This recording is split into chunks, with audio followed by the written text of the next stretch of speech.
জ্বলছে পুড়ছে পুড়ে ছারখার হচ্ছে আমেরিকা। কিছুদিন আগে যুক্তরাষ্ট্রের ইতিহাসের ভয়াবহ দাবানল গ্রাস করেছিল দেশটির গুরুত্বপূর্ণ শহর লস অ্যাঞ্জেলসকে।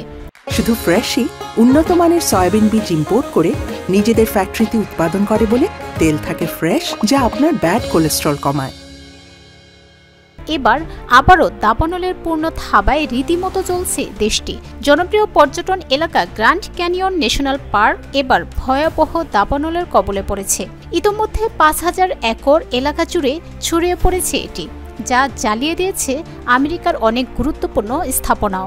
এটি দেখে নেটিজেনরাও তাই বলছেন, এ যেন প্রকৃতির প্রতিশোধ। যারা কট্টর ইসলাম বিদ্বেষী ইহুদিদের ফিলিস্তিনের অসহায় নিরহ মুসলিমদের গণহত্যার পথ থেকে ফিরায়নি, তাদের সাথে এমনটা হবারই ছিল। আন্তর্জাতিক গণমাধ্যম সূত্রে জানা যায়, ৪ জুলাই হঠাৎ এক বজ্রপাত থেকে দাবানলের সূত্রপাত হয় গ্র্যান্ড ক্যানিয়ন ন্যাশনাল পার্কের উত্তরাঞ্চলে।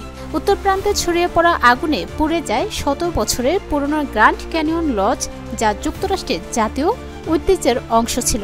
১৯৩৭ সালে নির্মিত গ্র্যান্ড ক্যানিয়ন লজ ছিল উত্তর আমেরিকার অন্যতম পুরনো পার্ক লজ।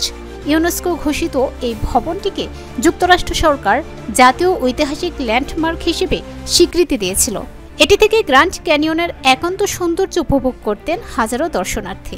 এই দাবানলের ফলে আজ যেন তা শুধুই স্মৃতি। প্রচণ্ড তাপদাহ ও শুষ্ক আবহাওয়ার কারণে দাবানল দ্রুত ছড়িয়ে পড়লে প্রায় ৫,০০০ একর এলাকা জুড়ে ভয়ঙ্কর তাণ্ডব চালিয়ে পুরো ছাই বানিয়ে ফেলে এটি।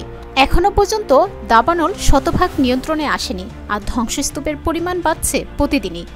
ভয়ঙ্কর এই দাবানলের ফলে ইতোমধ্যে পুড়ে গেছে গ্র্যান্ড ক্যানিয়ন লজ সহ দর্শনার্থীদের কেবিন, কর্মীদের আবাসন, প্রশাসনিক ভবন, একটি গ্রাস স্টেশন এবং পানি নিরাপত্তা কেন্দ্র। যদিও পার্কের কর্মী ও পর্যটকদের যথাসময়ে নিরাপদে সরিয়ে নেওয়ায় প্রাণে বেঁচে যান তারা। অতি ভয়ঙ্কর এই দাবানলে চিকিৎসার বর্জ্য প্লান্ট পুড়ে যাওয়ায় ক্লোরিন গ্যাস ছড়ানোর সম্ভাবনা থাকায় ইতিমধ্যে এই এলাকা জুড়ে সতর্কতা জারি করা হয়েছে। এর ফলে শ্বাসকষ্ট ও চোখ জ্বালাপোড়া, এমনকি চোখ নষ্ট হয়ে যাওয়ার মতো ঘটনা ঘটতে পারে বলে সতর্ক করেছে আমেরিকার স্বাস্থ্য বিভাগ।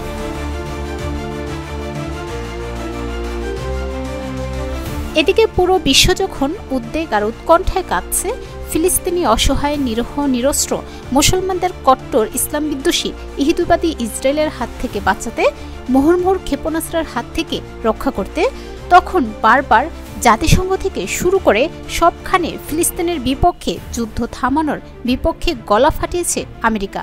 আজ তাই দেশটির এই ভয়াবহ দাবানল নিয়েও নেতিবাচক মন্তব্য করছেন নেট নাগরিকরা। কেউ বলছেন যেমন কর্ম তেমন ফল, আবার কেউ বা আরও আক্রমণাত্মক ভাষাও ব্যবহার করছেন।